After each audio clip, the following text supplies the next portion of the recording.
And while we're cooling our heels right now and getting our tea, if you want to put into the chat, this is a question Susan has posed to you. What is your favorite kind of tea? And it could be iced tea, cold, cold tea, iced tea, hot tea, what flavor? Hi, Julie, we're just getting started. And so if you want to go ahead and put that into the chat, we'll just see what people answer to that.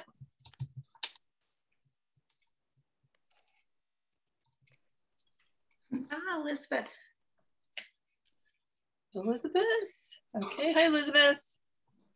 So we're putting into the chat an answer to this question. What is your favorite kind of tea? And it could be Lipton, it could be decaf, it could be iced tea, whatever you like. Fortnum and Mason, if you're a British tea fan. So go ahead and feel free to put that in the chat. And if you have questions as we go along, you can put them in the chat. I'll be watching that. Susan is going to be our moderator today, and we'll try to answer the questions, kind of weave them into her presentation. Green tea stems. Elizabeth, what does that mean? You have to describe that. Oh, yes. And actually, I'm growing some now. I'm really caffeine sensitive, but I love matcha and sencha tea. So at the farmer's market, there's a woman from Koda Farms that comes, and she brings this Japanese like tea stems, which is really low in caffeine. And so you brew those, or you just put the hot water right over those? Yeah, exactly. Oh, that's easy. I'm making some right now. Okay. So what do you think, Susan? Shall we go ahead and get started? Sure. I just want to introduce my friend Charlotte, not to embarrass her, but she's with us all the way from Santa Barbara. And maybe just so everybody will know each other, could you just say your name and like wave your hand? I'm Susan, in case you don't know me. Denise from Cuesta. Julie, formerly of Cuesta. I'm Gretchen. I'm in Denise's class. I live in Santa Monica. Awesome. Gretchen. I'm Hyla. I retired, but I still do some teaching part-time at Cuesta. I'm Vicki. I'm a part-time librarian at Cuesta. Hey, Vicki. Elise? Elise from the Student Success Center. Hey, Elise. Elizabeth?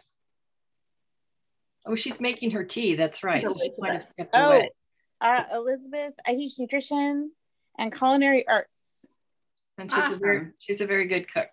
Thanks, everybody. And we've got Charlotte visiting from Santa Barbara. So we've got Santa Monica and Santa Barbara, and then SLO County, it looks like. Okay, I'm going to go ahead and just make a couple introductory remarks. This is the last of our virtual book clubs for the spring semester. We are planning on continuing them for fall. We've had people ask, will you be doing these back in the building in fall? We don't know. I think that the most that we know, and Elise, you may have heard these kinds of things too, it looks like workers will be back in the building in August, library workers, student services, and some of the counselors. But in terms of any group activities, even a group like this of 9 people, there would have to be all kinds of distancing. And so I doubt that will happen in the fall, but maybe in the spring. So with that in mind, we are planning for 3 or 4 virtual book clubs for the fall, and I'll tell you more about those later. Let me just I'm going to do a quick 2 screen shares, and then I'm going to turn it over to Susan. So hang on. Oops.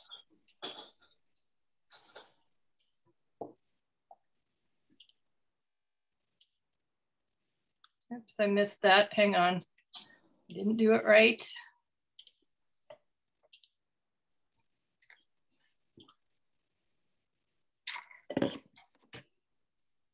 Oops, and that's not what we want either. Okay, here we go. This is our library guide that we put together. to give you extra resources on our author, Lisa C., and her background, some of the themes in this book. And I'll go ahead, and there's, for example, some of the traditional Aka dress that you read about in her book, folks picking the tea on these steep mountain slopes, more the tea picking. This particular shop is in Slow, and we have 2 gift certificates from that we'll be auctioning off or raffling off a free raffle a little bit later on. So I'll put the address in the chat for that screen, so you can go to that when you feel like it. And then I'm going to screen share another quickie.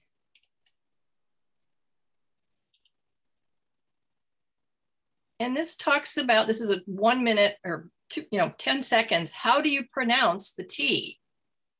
Puer. Puer.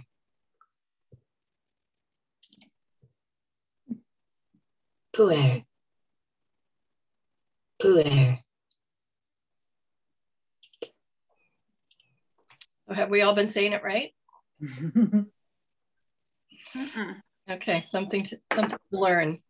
Okay, with that, I'm going to turn it over to Susan, and she's going to lead us through some discussion questions. We're a small group. We can be pretty informal. So, Susan, do you want people to raise their hand or put it in the chat or ask, how do you want to handle questions? Well,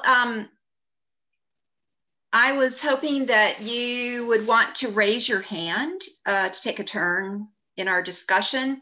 And then if you have any questions of your own, Denise and I have prepared 8 questions, which 2 of them are our own and 6 of them come from the discussion guide from Lisa C.'s website. So you may have a wonderful question that you would like us to discuss. If you would post that in chat, Denise is going to keep an eye out for it, and I'll look too, and we'll take yours before, our prepared questions. So please feel free to do that. And then Vicki, did you have a question? I was just going to say, I actually saw Lisa C. speak when she came to the Atascadero Pavilion a couple of years ago, right after she published Island of Sea Women. And I believe that she pronounced it Pure, although I wasn't going to say it again, but, raise my hand again, because I thought, well, maybe I'm just remembering it wrong. But I thought that's where I got the pronunciation from, but it doesn't even matter. Well, thanks for sharing that part about Lisa C. I would love to see her in person. And it's a good reminder that her newest book is Island of the Sea Women. And I would very much like to read that as well. This was the first Lisa C. book that I've ever read. I don't know if the rest of you have read more than this book, but I'm now very interested in reading other books by her. And just a couple of sentences before I read the first discussion question. I finished this book several weeks ago, and I have been waiting to discuss this with people. So I'm so glad that you're here. I usually, as a disclaimer, I usually don't like books like this, where everything kind of comes together at the end, and it's not just suspension of disbelief. There's a lot of coincidences, which I usually question in other books. But I have to tell you that from the very first page, I was so in this story, it never even occurred to me to question anything. And so that was new for me. And so that's why I've been waiting to discuss with you this book and how she did that. So our first question is, the Tea Girl of Hummingbird Lane begins with the Aka aphorism. And Aka, for those of you who may not have read it, is the tribal group of which our main character, Leon, was part of. So it begins with the Aka aphorism, no coincidence, no story. What are the major coincidences in the story? Are they believable? How important are they in influencing your reaction to the novel as a whole? And I added one more line to this question, which is something that I'm curious about with the rest of you. Do you yourself believe in coincidence? Some people say there's no such thing as a coincidence. Do you believe in coincidences? Other people may call it even synchronicity. Or do you believe everything's random? So if we could discuss that whole area and include all of that, I would be most interested. Who would like to start? Hyla? I'll start. Yes, I believe in coincidences, and I call them serendipity or fate, or as any kind of Buddhist person would say, be in the moment and what's happening, be aware and take that message. But I, like you, Susan, but I love historical novels. And I loved, after getting all the resources about Lisa C. and reading all kinds of biographies and looking at different interviews, I love how much research she did to make us know that even starting in 1988, that these were villages that were still like this in that time. And so I got a little bit beyond all of that, but that's why I loved Isabel Allende's first books. They were all historical novels. And anyway, and she was an heir to the government aristocracy at the time. So yeah, lots of major coincidences. I didn't know how it would end. And in fact, we think about as we see Haley getting closer and closer to growing up and what she wants to do. And instantly I knew that when she met the young man serving tea at that convention or whatever, that it was going to be Sean, or however you want to say his name is Chinese name. And I just knew he was probably going to end up with her somewhere. And how it ended, of course, I already figured it out by the time we just got to where they lived, or where they got to, when they got to China, and how they were proceeding, going to learn about all the teas and the climate and everything. I love how Lisa brought all that together. So major coincidences, lots of major coincidences. The birth of the twins that had to be disposed of, and then knowing that when Li Yan had to give up her own baby. And it made me wonder though too, because in the 2008 Olympics from China, because they had stopped the second child rule, where did they come up with all those twins for the opening ceremonies for the Olympics? I've been curious about that. Haven't done any research about that. So they were, I was just going to answer that question. They were minorities, because the minorities were not held to that same standard. 95% of Chinese are Han Chinese, and the minorities were not, you know, they didn't have to go by that rule. Thank you. I've been wondering that. I thought everything was believable, even the incident with the tiger. And I thought it was interesting that that it was a tiger attack, that Sanpa met his end, but how he even found her and was able to save her from the tiger, but he had the terrible end. And Deja, how she kept running into her, and how Sita changed over time. So, and then her finding Li Yan, and how that ended up working out. Or not Li Yan, but when she found her person, and how he ended up being a rich guy. I thought that was kind of interesting. That was the only part that I thought was, you know, a little bit out there. But yes, I thought that there was a lot of things. And because China was changing so drastically from all those years from 1988 forward. So, and because of tea, of all things. And somebody, yeah. and the value of what happened with that tea. Thanks for telling us what it tasted like. I've been curious. It didn't sound like it tasted that good, but I guess you'd have to get used to it. Thank you. Anybody else have any thoughts on this question? Julie. When I read this book about a year or so ago, and I was stunned. I kept having to kind of think, this is really happening in 1988, because the village life, the customs, the taboos, all of that sounded so, thousands of years ago. But I mean, of course, all that came forward because I do know that hill people, no matter where you live in the world, are more isolated to the outside world than other folks, because it's harder to get there. But they had the tea going for them. And so that's what brought in the outside world.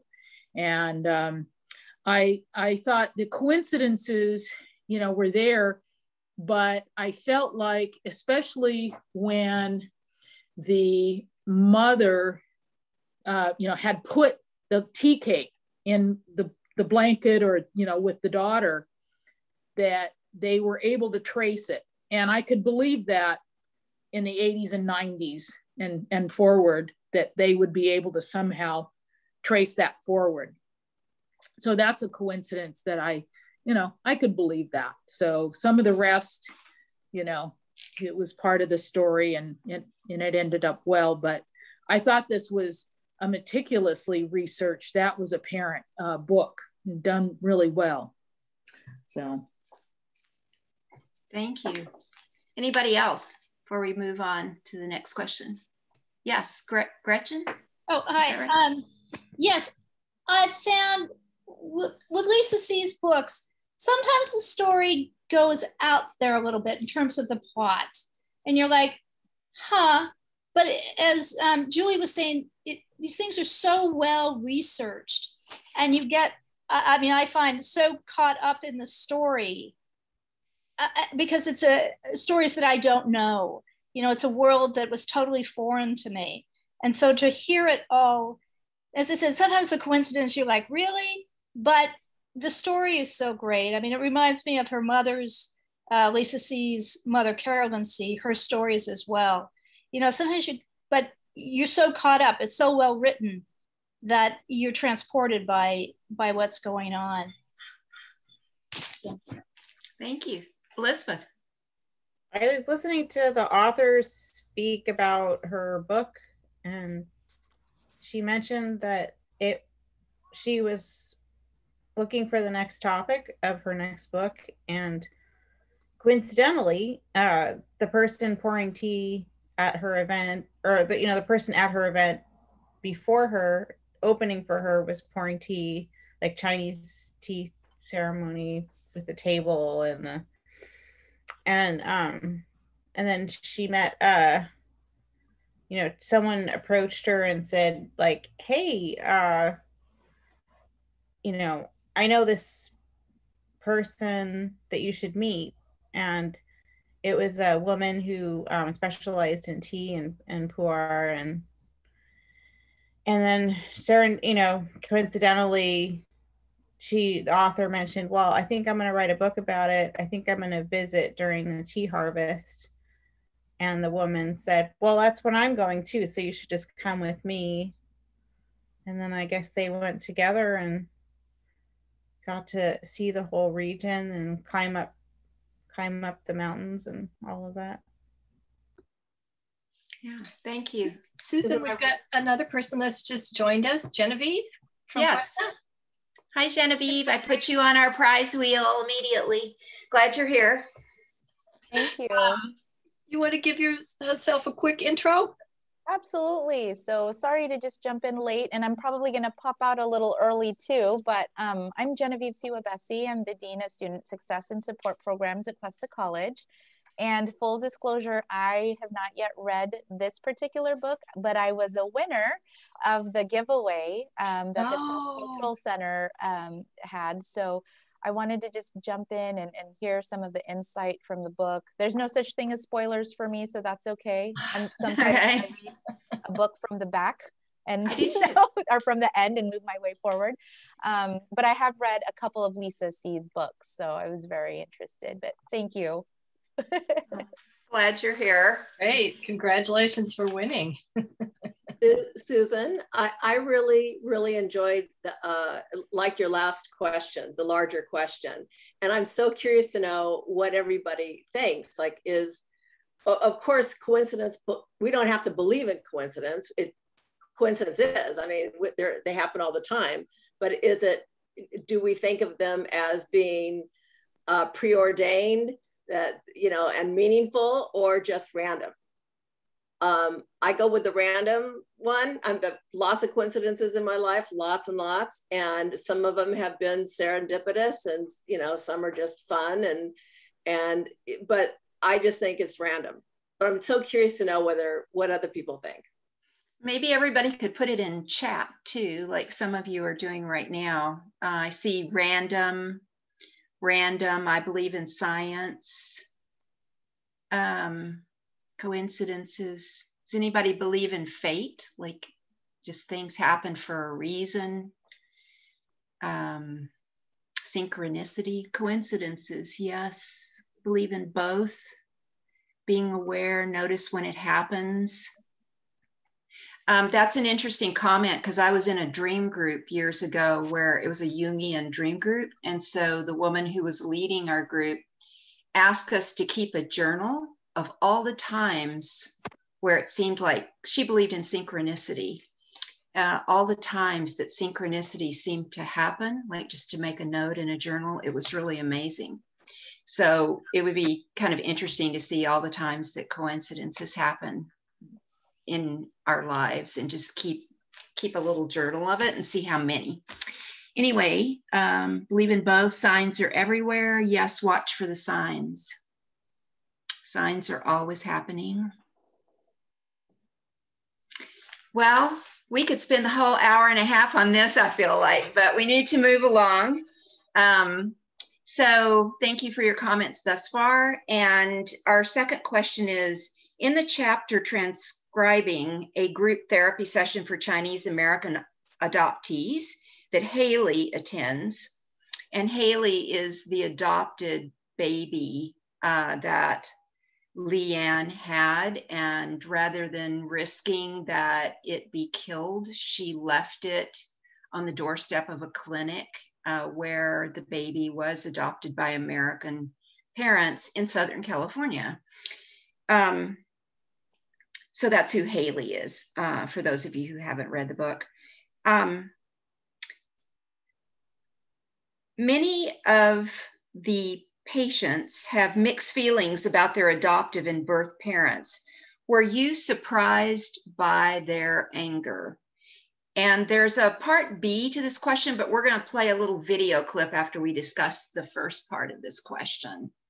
So were you surprised by the young girls? They were always girls.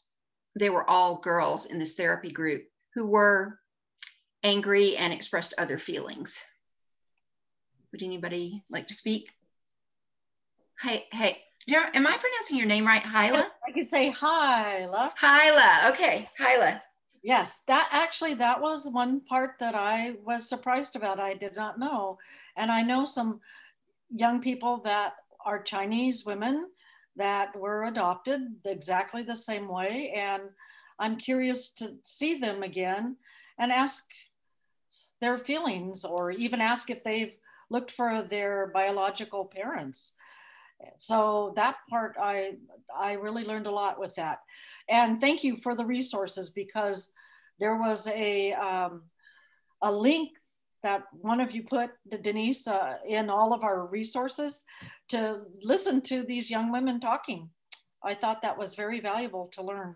So, thank you. Julie, did you ever hand up? Yeah, I wasn't surprised at all. In the past, I worked with foster youth and so on, and especially people from a different ethnic background who are adopted by, say in this case, a Chinese or Aka girl adopted by white parents. Later on, they feel like, hey, you know, I was taken for no choice of mine. I was taken out of my culture. I grew up in this culture where I wasn't totally accepted. I don't know who my real parents are. So there's a lot of, I didn't have a choice there, and anger about some of what they had to go through and trying to work it out. So that didn't surprise me. And you know, I think so many adopted children do want to find out, where am I from? Who were the original, you know, who were the original parents? Did they give me away because they didn't want me, or what was the situation? So, and it was nice that this book completed that circle for the character. One other, Elise, and just one thing before you share, one other part of this that's not mentioned in this question, which surprised me. This anger didn't surprise me as much as something I hadn't, I guess I'd thought about it, but I thought it was very well done in this whole chapter of dialogue at this therapy session, is the anger about being Asian and assumed that you were brilliant and that you were this overachiever. And that whole thing was written so well, I thought. So that is a part of the anger too. It's not just being adopted, but about being an adopted Asian student, or even not an Asian adopted student, and just this tremendous pressure of having to excel. So Elise, you're next. Yeah, I just want to say that I actually did listen to the audiobook of this a couple years ago. So when I saw that there was a book club meeting, and I often think back to the book too. So that's why I wanted to be in the book club. But in any case, I agree with Hyla. And I want to kind of go back to the video that was posted on Lisa C's website. I think, what's her name? The journalist, she went into the orphanage and she documented the room where the babies were introduced to the parents for the first time. So at least in my experience, that's the only part of it that like we've been exposed to, is the part where the American parents go in to adopt, you know, these Chinese babies, to take them to America, to lead this really privileged life. So we don't really get a lot of the other side of that. How does it affect the Chinese girls growing up in this environment, you know? So yeah, it was a very touching video. It was very emotional, but that's kind of what we get exposed to the most, and not the perspective of the children growing up in this new environment. And Elise, can I do just a little follow-up with you? You said you listened 2 years ago. What has stayed with you so that 2 years later you wanted to come to the book group, if you feel like answering? Yeah, I think it was the amount of research that went into it, the amount of detail that went into it, and then the whole culmination of the mother meeting with the daughter again. Like that was the very last thing that happened, and that was it. That was perfect for me. So there was no follow-up to that. It was just the whole book was leading up back to that moment. And I think that's kind of a universal, like maybe want for many parents and many children. So that the ending itself just really stuck with me more than anything. And then I had never heard of this community, this culture before either. So I wanted to research more and more about it. So yeah, that's why I kind of go back to thinking about this book often since then. Thank you. Would you mind if we play this video clip? We'll continue with this discussion and your comments.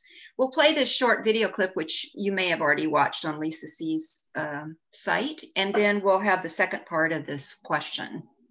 Okay, so I'll screen share. Yes.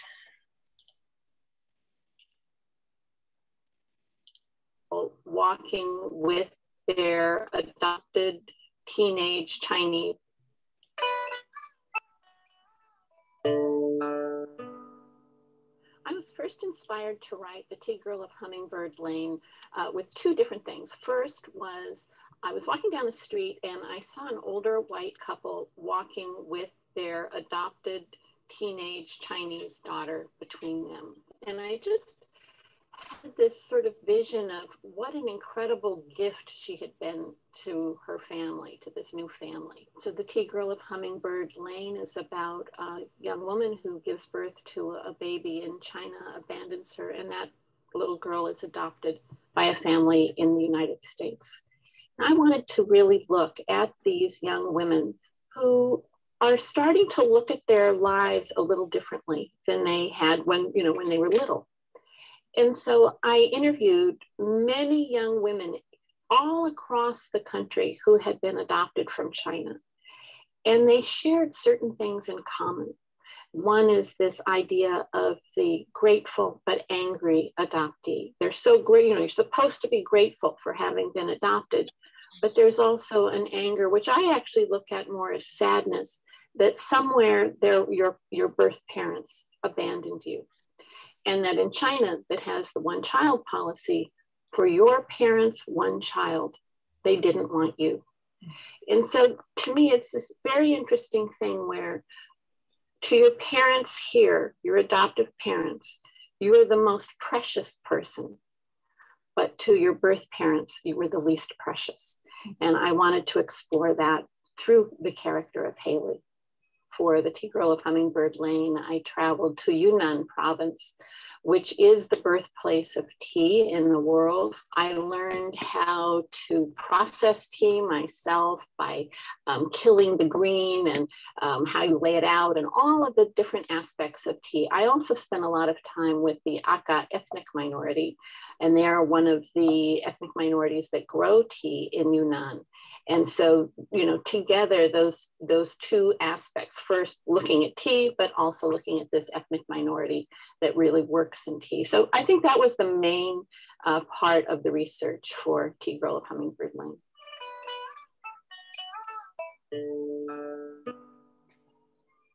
So, Denise. Yes. Did you want to say something? I was just going to say Ellen's joined us now too. So. Oh, hi, Ellen. Hi. Welcome. An idea that salads are full of nutrients, and in fact. Whoops. So I want to add to what we've been discussing and Lisa C's own explanation, this part of thinking about this. Did reading this novel affect your feelings about transnational adoption? Do you know a transracial adoptee, maybe a friend or family member? What have you learned about them? Quickly, I will say, I haven't learned enough. This made me want to have more dialogue with my friends that were adopted. So. Ellen.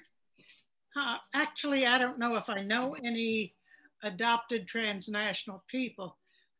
However, what I've read over the years of transnational adoptions, there are dreadful situations that happen, terrible, terrible, terrible things that happen. The care of the children, the non-care, the lack of care, the abuse of the children, and the hidden factors.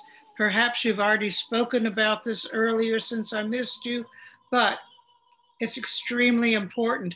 And I don't know if there could be a remedy, but it's very important. The treatment of children before they're adopted, while they're in institutions.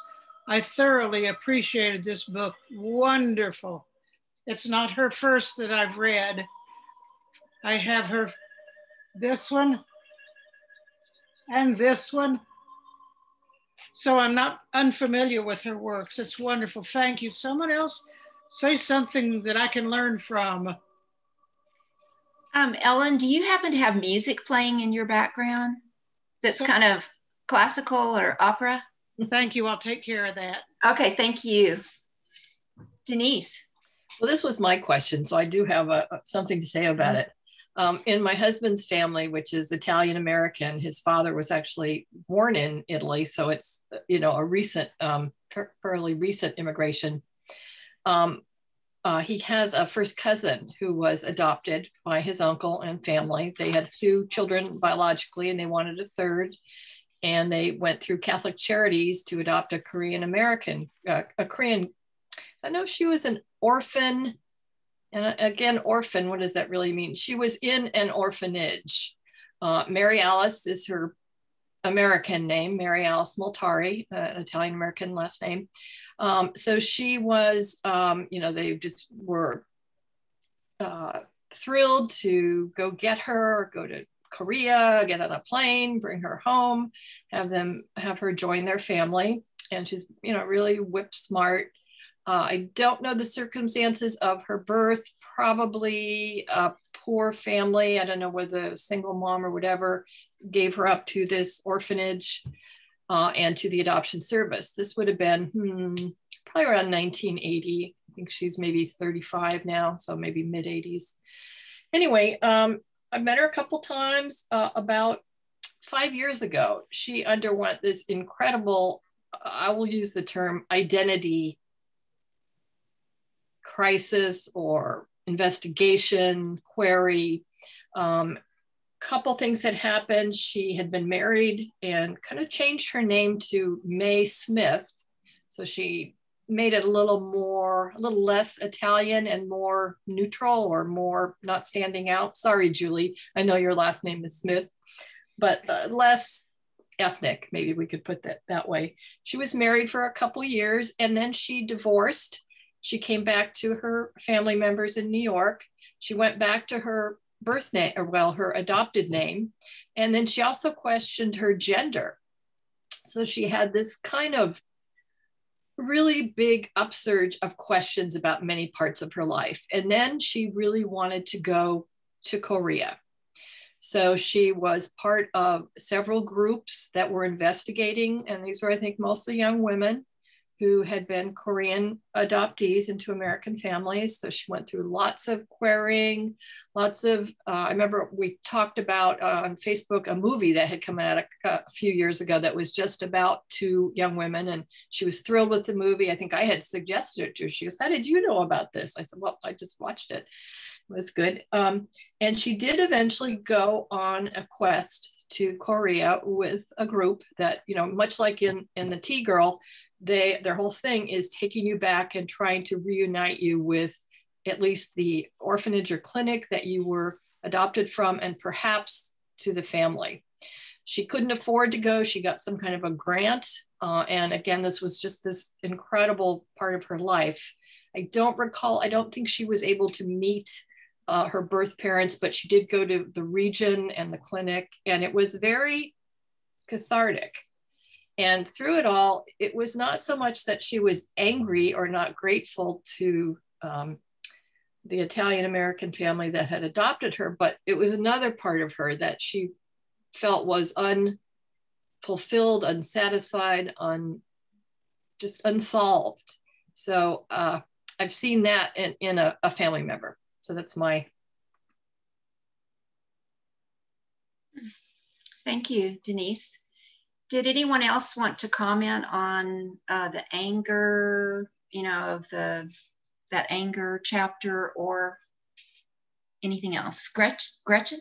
I know a couple here in Los Angeles who did adopt a little girl from China. They named her Chanel, of course. And, you know, it's been okay. It's been worked out all right. Chanel's about 25 now, and it's been good.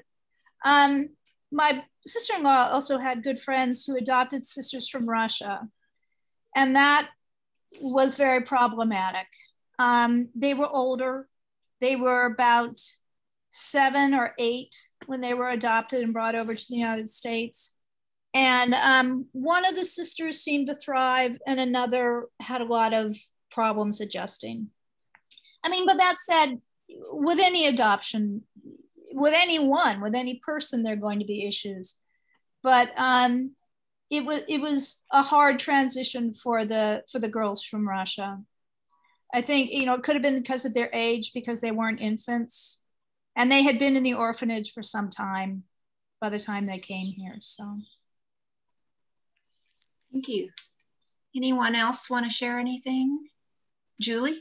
Yeah, a good friend of mine, her son adopted, and his wife adopted a little boy from China. This was probably 3 or 4 years ago. He had a deformed hand, and or no hand, I can't remember, one or the other. And my friend's son, he's in the business of making prosthetics. And so they wanted to adopt, they had 2 children and wanted to adopt another child and adopt one that was deformed, you know, in a limb in some way, so they could help the child. But when they first brought him, he was not an infant, he was maybe a toddler, so a few months old, but they had some major issues with behavior and communication and that kind of thing to begin with. And then they worked real hard with him, and then things calmed down.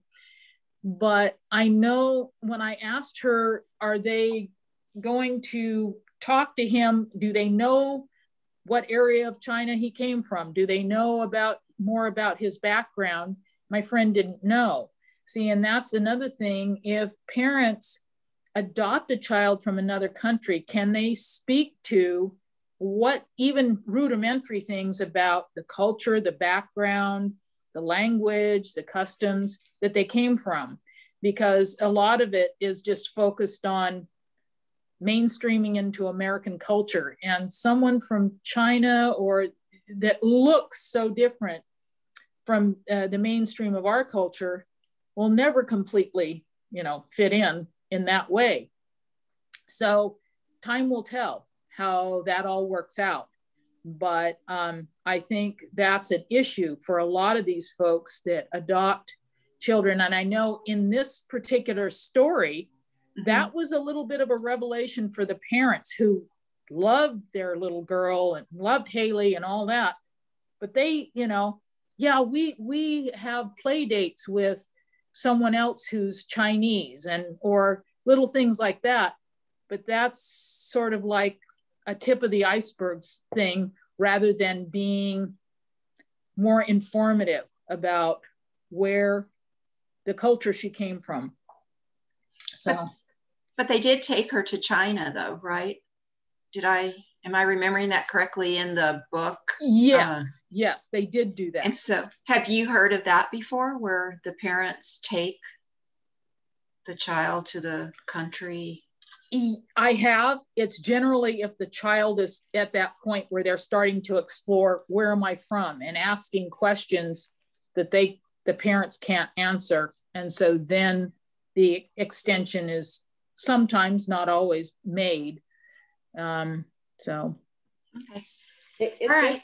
I was just going to say that it's interesting that the boy who was adopted had problems because it's highly unusual for an Asian boy to be adopted. And the only people I've ever met who adopted an Asian boy, he was mentally and physically disabled, and they were working very, very hard with him. And when I was in Asia, and when I was in, I've been to Asia a couple of times, but when I was in China about 15 years ago, it was very clear that there was still infanticide going on, especially in the countryside.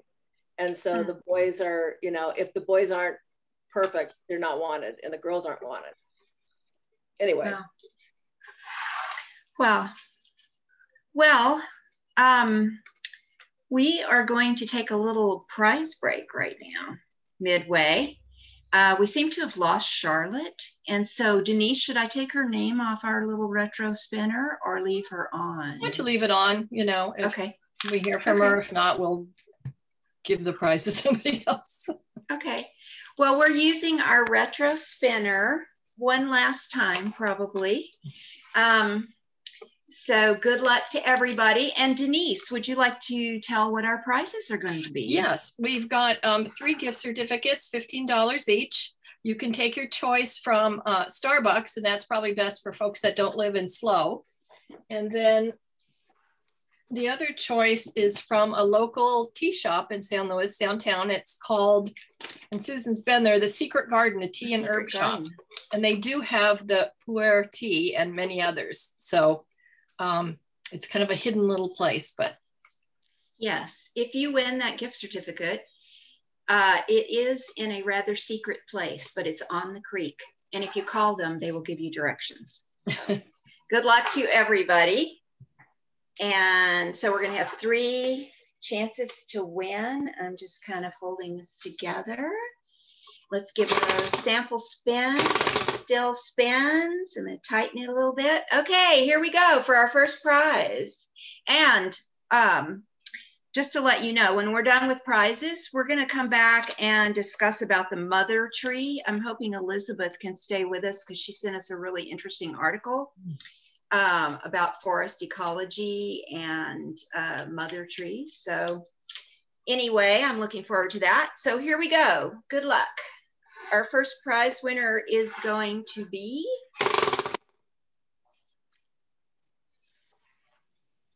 Genevieve. All right. Genevieve, congratulations. Thanks for playing. Genevieve, I'm feeling overwhelmingly lucky. Sorry. Wow, it's your week. So would you like Starbucks or would you like the local tea shop? The local tea shop would be lovely. Okay, and if I put, would you rather have me mail this to you at your home address or put it in campus mail, or and you can, you could just email me your home address directly to my email if that works too.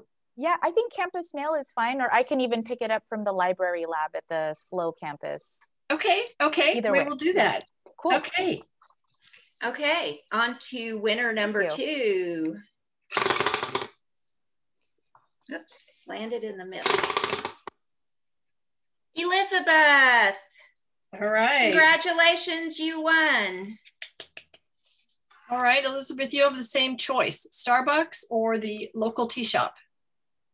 Thank you. I'm going to have to go with the Secret Garden. Secret Garden, okay. They have a lot of great spices too. Yeah. And shall I email that to your home address and you could just send me that in my direct email? Sounds great. I'm sorry, yeah, so just a mailing address would be great. Very good. All right, for our third and final prize winner. Oops. Did it fall apart? Zach. Yes. Suspense is killing us. I know, this is just to build suspense. This is why we're going to go with the auto. Different method next time. Hyla, congratulations. Wonderful. So Hyla, you've got the Starbucks. Is that going to be okay? All right. All right. And I'm going to visit the Secret Garden anyway. Okay. If I have to get some of that tea. Just all right. And the only reason we can't, they're physical gift certificates. They didn't have the e-gifts. No, fine. All righty. Thank you very much thanks for the link that you just listed, Elizabeth or Lizzie. Okay. Yes. So actually, I'm gonna skip ahead just for the sake of time, and this question is extremely interesting to me, and I think it's probably to you as well. And Elizabeth has several resources that she's shared with us, and her own tea experiences. So this question is about the mother tree and trees being sacred. What is Li Yan's first reaction when she sees her land? Why does Amma believe the tea garden is so important? Why does Amma believe that the trees are sacred? What is the significance of the mother tree? And it looks like in our chat, Elizabeth, I think, posted the Fresh Air episode about trees. And that was an interview with Suzanne Simard, who is professor of forest ecology at the University of British Columbia. She grew up on Mabel Lake, and she has written a book titled Finding the Mother Tree, Discovering the Wisdom of the Forest. It's a memoir. And if you haven't heard the interview on Fresh Air, I found it really fascinating, both it and reading the article. So would anyone like to talk about this topic? Elizabeth. For me, it's one of those reminders of how little we know about our world, and how important it is to honor nature, and you know, we think we can be these like sort of dominating stewards, you know, that we know best. And it's interesting in nutrition, when we do that, we almost always get into trouble because we don't understand how everything works. And with the trees, like that they all like this, all the details of how they nurture each other and need each other and teach each other, I think is so fascinating. And you know, we make this distinction between plants and animals of, oh, you know, animals are superior because they have a central nervous system, and then they're finding that they seem to have one of their own, and they're believed to have started evolving probably, you know, at the same time or before us. They have more genes than us. They are able to live full lives and not move, protecting themselves, communicating with each other in a myriad of ways, and waging war, and loving the other plants and life forms around them. And so it's another reminder for me that of how important nature is, and having respect for one another. Thank you. Anybody else? Julie? My memory of this, because I'm going on a year or so ago, was that this tree was brought, and it's part of in a patriarchal society that they were living in, dominated by men. The men made the rules, the women did the work, that kind of thing. And this was the mother to the daughter, the legacy, and what they had to pass on, and to also to, if you needed it, this could be, you know, life-saving or helping in to continue on, because they went through difficult times and famines and so on and so forth. So to me, it was a something for the women in this particular story to hold on to, that they had. So I don't know, did anyone else get that idea, or am I not remembering it right? I don't know. That seemed to really resonate or be strong in the story. I found it very visually descriptive from the beginning, when Amma, Leon's mother, took her to this tree. Like, I was picturing it myself with the yellow threads in it, and then going around that boulder, or was it a boulder or the trunk of the tree? A boulder, to get to it, that you could barely like hold on to this rock face, like to get around, and then you were in this beautiful canopy of this tree, and that it was a secret. It was a secret location that Amma didn't tell anybody. And then at the end, I think that's why I started crying at the last sentence, was the very end was Haley then finding her mother, who was climbing up in that tree harvesting, and then Amma was there. I just started crying. There's something about that tree with those yellow threads too. I don't know if I would be brave enough to go around that boulder. Would you? To see it, but I sure would want to. Anybody else? Ellen. I think it's really important. The mother tree, where the mother tree came from, how long ago. The fact that it was secreted in a place that was a sanctuary. Thank you, Denise, for that one. The fact that it's a healing tree. It's healing, everything about it. If you read enough about trees, each tree has the ability to talk to one another. Each tree has a meaning, a reason, raison d'etre, if you will. But there's so many parts of a tree that are healing. Where do we get aspirin from? I'm hunting down some more sassafras tea that the East India Tea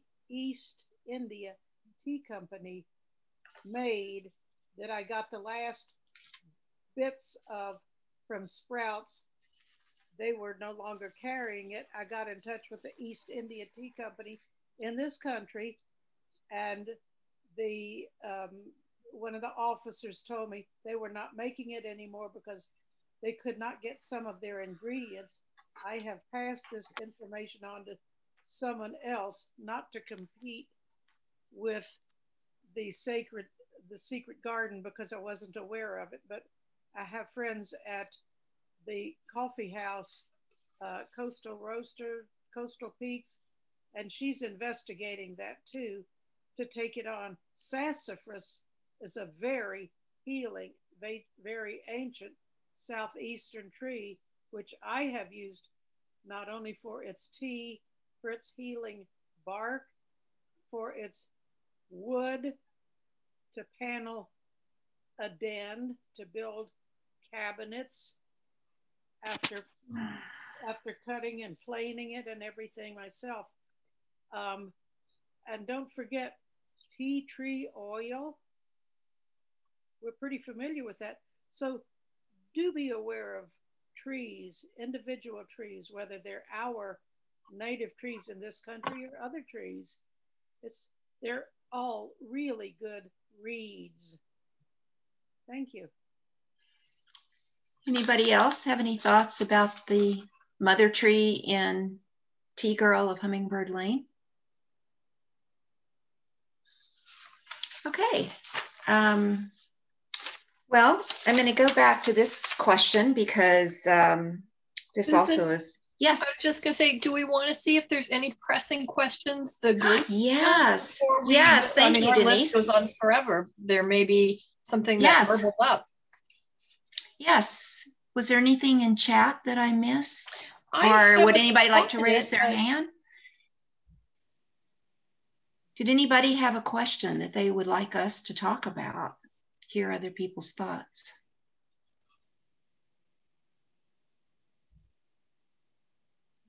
Nope. Well, I guess your list is still good then. Well, this one is about secrets. And I thought this was an interesting question that I could not answer actually myself. So I'm hoping that one of you or all of you have this answer. Almost everyone in the novel has a secret. Lian, Amma, Sanpa, Mr. Huang, Deja, Sita, Teacher Zhang, Mrs. Chang, and Jen. How do those secrets impact each character? How are those secrets revealed, and what are the results, particularly for Lian and Sita's relationship, best friends from childhood? The only person who doesn't have a secret of major significance is Haley. What does that say about her? And the way that this question is posed is the only person who doesn't have a secret of major significance. I started thinking about Haley. I'm not sure she had any secrets. So do you remember her having any secrets? And what does this say about her compared to everybody else with secrets? Denise. Did this question come from Lisa's? Lisa's? Okay. Because there were like 20 different questions there. Right. I was you were going to ask. Okay. Yeah, Denise and I sort of looked at them and we picked out. Kind of cherry picked. Yeah. And I have to say, I haven't finished the book. I read, there's about 100 pages in the middle I haven't read, but I read 150 in and 150 out to the end. But Haley does have a secret. She's attracted to Sean Wong. And when her mother, oh no, he's just a business trip. This is a business proposition. And that's totally untrue. So I'd say that's a big secret. I agree. That's what I was going to say. Thanks, Denise. Huh.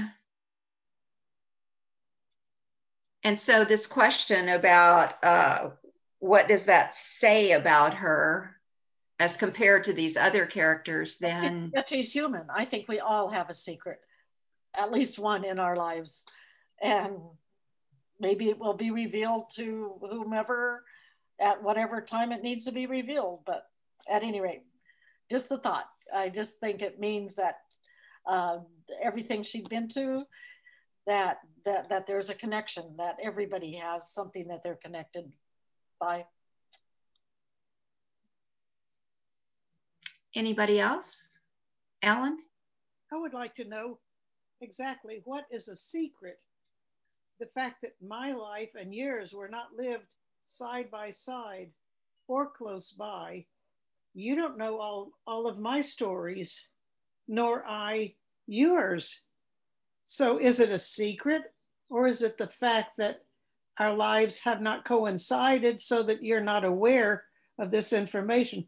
Or are we speaking of something that I don't want anyone to know, so I'm purposely not revealing it? I'm not divulging this bit of information, that I was in prison and so forth, or murdered someone, or what kind of devastating thing. The word secret can go a lot of directions. Keep talking. This is very interesting. I think that Jen, we could say that Jen, who Leon fell in love with, he had a secret that he felt like he caused his father's death. Is that correct? Mm-hmm. And then Leon's secret for him was that she was pregnant and gave away her baby, or what were the secrets that we read about in this book, if you can remember? Or does one stick in your mind? I found it very compelling, Jen's secret, that he felt like he caused his father's death. That would be quite unbearable to live with. Well, he actually had two, by being the rich, very, very rich, and his father causing his father's death. But I was trying to remember Alma's secret. That's a good question. Does anybody remember the secret grove? The secret grove of. Okay. And she kept the secret of Linya's, giving away her baby. So right. Yes. To the orphanage. And she was a midwife, so she may have had other secrets that she kept for people that she helped or not. I don't know. The secret of the trees, helping people, helping her to save people.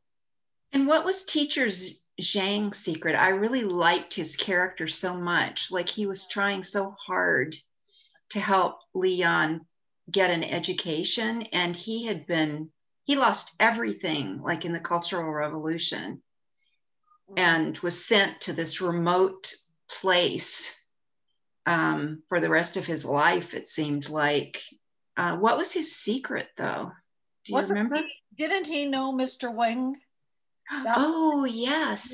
Mr. Wang from before, but nobody knew that until Mr. Wang revealed all of that towards the end of the book about all the connections that he had coming into her life. That Leanne's wife. So that's true. And Mr. Wang's son, his background was a secret, his health. And then Leon's best friend, Sita, which I feel like I'm pronouncing all their names wrong, but she had the secret of what she was doing with Leon's business. Was that her secret, that she was trying to make a lot of money and she was using inferior tea leaves? Was that her secret? Yes, I think. Who else? Well, she was also deceiving everyone else, not just Leon. She was deceiving many others. Right. Mm-hmm. And so did anybody have a secret that actually benefited someone else? Because sometimes not all secrets hurt people. There really might be something, or what do you think about this? Might there be a secret that is of benefit to these other characters in some way? I think the main secret that was a benefit was the grove, the trees that the mother, kept secret for her daughter and for, her healing and that kind of thing. So, and I think she, if I'm remembering right, she had an inkling of if someone else found this out, she was going to lose out, or it might be destroyed or taken away. So I think that was a secret that was kept to keep her legacy and her healing, what she used for her healing, going. What do other people feel? I think that the teacher, the teacher Zhang, however you say his name, if he had revealed his relationship with Mr. Wang earlier, then Li Yan would not have trusted him, and he trusted his idea of how she could go farther in her education, and he was always there to kind of back her up time and time again as she became more educated and started her business. But I think if that she had knew the relationship he had with Mr. Wang at the very beginning, that she wouldn't have trusted all that, and she might not have done as much as she did if she had known that earlier.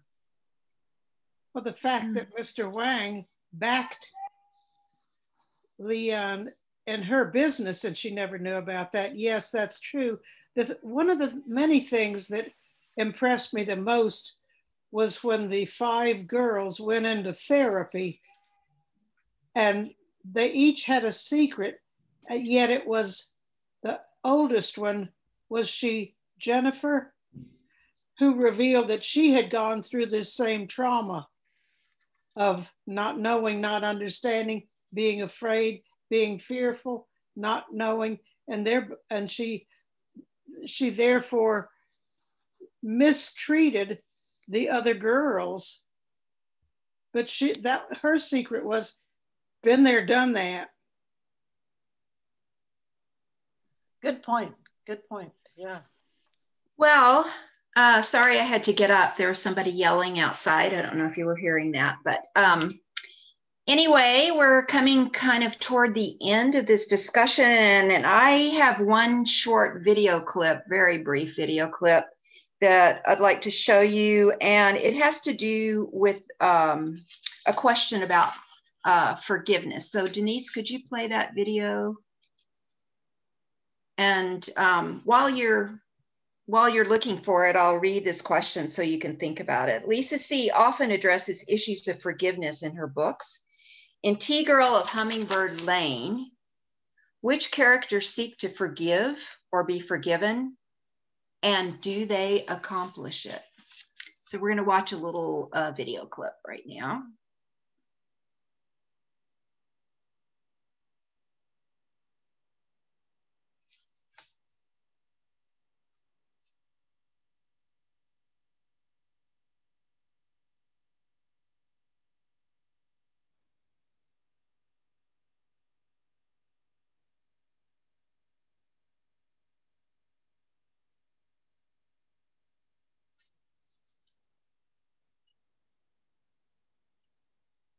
I have no sound. I don't know about the rest of you.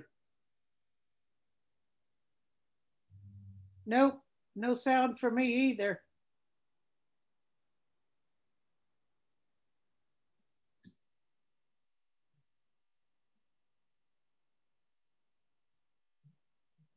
It's okay if it's not working. No, it's okay. I think I was on mute. So let me try it again. Okay. And actually, the video clip itself is very low. So I had put the sound up really loud. So I heard it in a loud way, but you didn't. So let's try that again. Okay, thank you.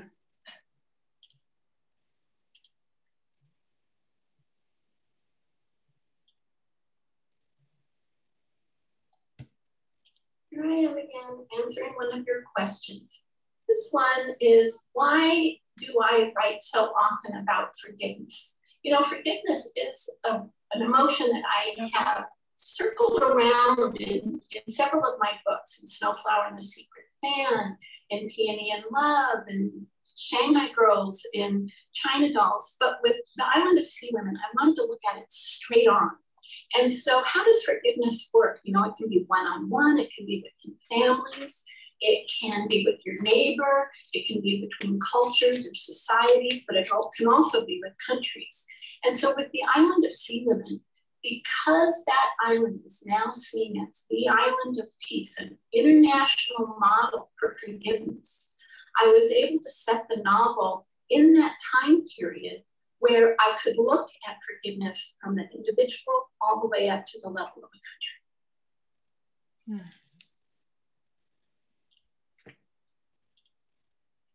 Thank you for playing that, because I think that's so interesting from the specific of this book to the universal about forgiveness. And I just wondered if you had any ideas about these characters in Tea Girl, even forgiving their country. Like, I'd never thought about forgiving a country before, but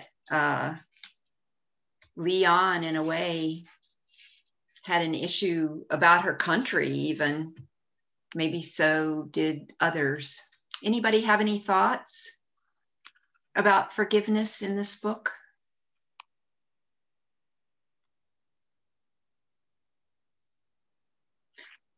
Well, oh, Denise. I have one quick comment, and Vicki is also in another campus book group that we are reading, No No Boy, which is an Asian American literature, let me say that again, Asian American literature classic from the early 1950s, and it's about a family in Seattle and how they come back from the internment camps and jail and other things, and how they re-enter society. Anyway, one of the issues is for this Japanese American family, multi-generation, do they forgive their current country, the US? Do they forgive their birth country, Japan? I mean, probably 80% of the novel is asking that question. So, and I'm not sure that some of them do, some of them don't. Thank you. Anybody else? Well, this went pretty fast, and I want to say thank you, a special thank you to Denise. She is extraordinary as a reference librarian and hosting all these book clubs ever since last summer during COVID and doing this on Zoom. So I really want to thank you, Denise. And thank you for this opportunity to lead this discussion. I just love this book. I'm going to one-up you, Susan. I have some orchids for you from my garden, and I'll bring them to your house one of the next couple days. Oh, thank you, Denise. Wow. Susan has been just amazing in helping us do these, and she is going to be retiring as of July 1st. So we might see her as a guest, but she's going to be officially out of Cuesta in a matter of 2 months. So I think she deserves the big round of applause. No, I think it's Denise. No, I think it's both of you. I think it's all of our attendees who. I think it's all of us. And I can't believe we've gotten through a whole year of Zoom. It is book groups, and they've been great. So. Who knew that we would be doing this? But yeah. I'm going to just end with a couple last comments. We do have 2 books. Oh, I see Hyla has already anticipated that. We have 2 books we've chosen for the fall. We're still thinking about maybe one for the summer, and we don't have one for October yet. But let me put them in the chat as well as tell you. So for September, we'll be doing I Am Not Your Perfect Mexican Daughter by Sanchez. And we're very lucky. We have some of you know Janet Rios from campus, who is going to be our co-host. And this was the book she recommended. And we're also going to try to involve some student clubs, Mecha, and some other things. So we've got that one set. We also already have an ebook copy of that. So if you're interested in accessing that, just email me directly to my campus email. I can give you that link. And then for November 18th, we have, and I'm a poor typist, bear with me.